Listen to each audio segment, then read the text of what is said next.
Welcome to the kitchen of our travel trailer.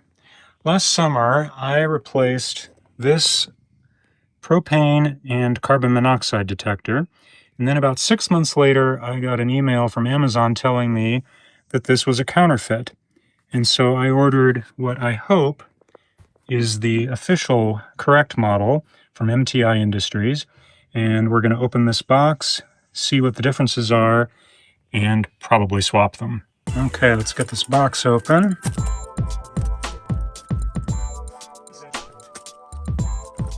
What we got here? We've got a piece of plastic with nothing in it.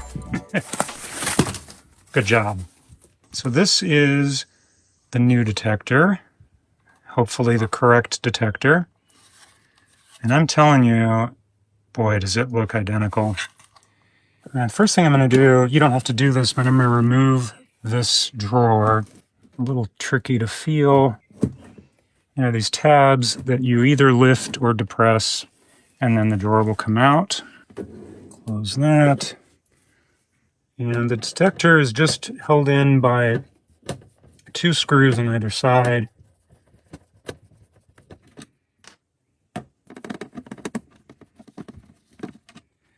So this is interesting. The counterfeit detector, which is this one installed currently, came with these little screws, whereas the non-counterfeit detector did not come with any screws or other mounting hardware.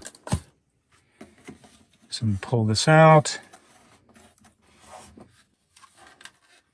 You know, and they look identical. Inside the cabinet, you can see our water pump, and the detector is just installed in this cutout right in front of it. Last year, when I replaced the detector, I used these WAGO connectors. Actually, I think if I remember, it was just electrical tape that was holding this all together. I'm just going to disconnect these. Don't let these touch. It's 12 volts, so I'm not too concerned about getting shocked. Now I'll remove WAGOs from there. So the June 10th, 2024 detector is the bad one, and the October 21st, 2024 detector is the good one. These WAGO connectors have a little strip gauge right here that shows you how much insulation you need to remove from the wire. I think it says 11 millimeters.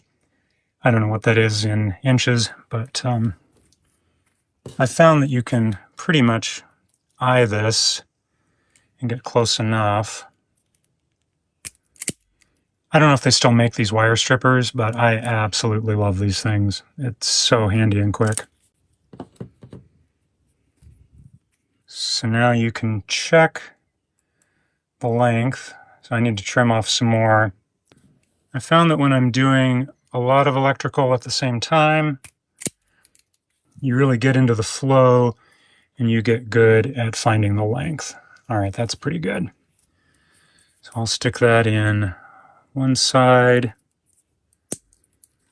and then I'll trim the other wire and stick it in. Beautiful.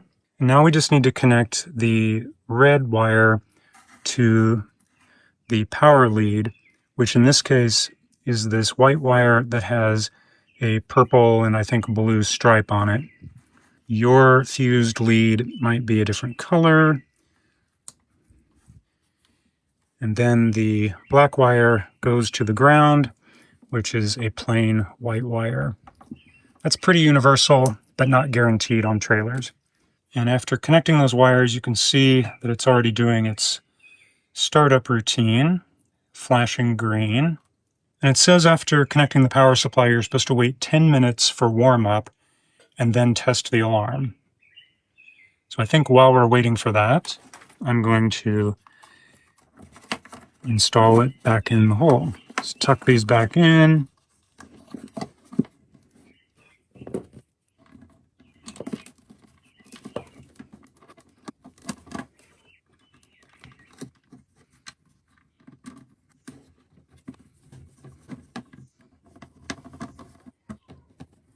And just don't over tighten these. They're just going into the luan of the cabinet front, and there's no anchor or anything, so you don't want to strip out the wood.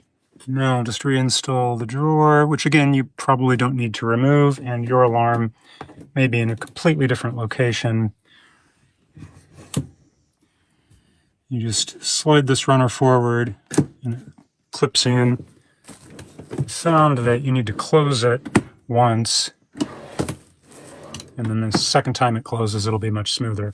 How's that for a bonus tip? You didn't expect that on a video about how to replace your propane detector, did you? So while we're waiting for the new alarm to continue warming up, I want to show you the literature that came with each one. So this is the old alarm, the counterfeit alarm that I removed, and that's the instruction booklet that came with it. That's my note to replace it after 5 years.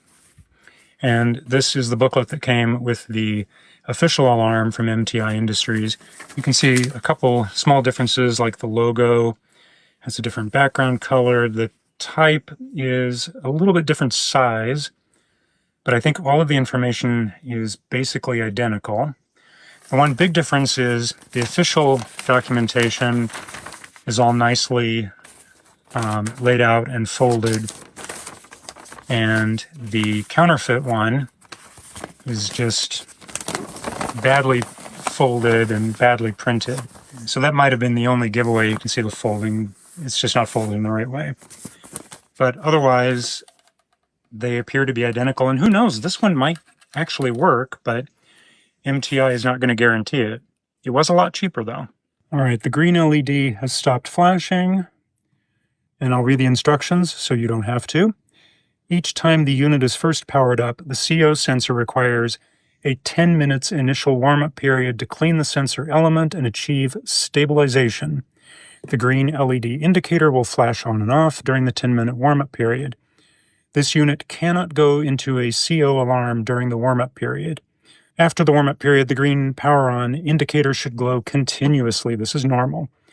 If the on indicator light does not light up, see the troubleshooting guide. So now to test, I've put the dog outside so she isn't too alarmed by this. I'm just going to press.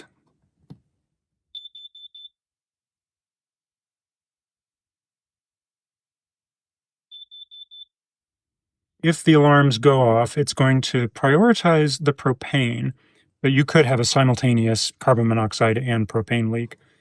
And I want to emphasize two things. First of all, this is not a how-to video. This is simply how I made this work for me.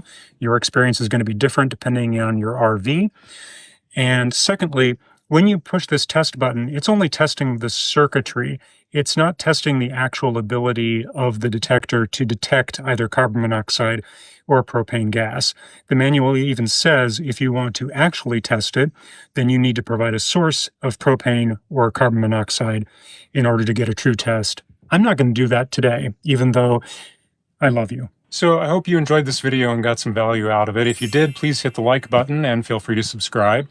And leave a comment if you've ever had to deal with a counterfeit product like this from Amazon, or if you've ever had a carbon monoxide or propane leak and what happened. Take care.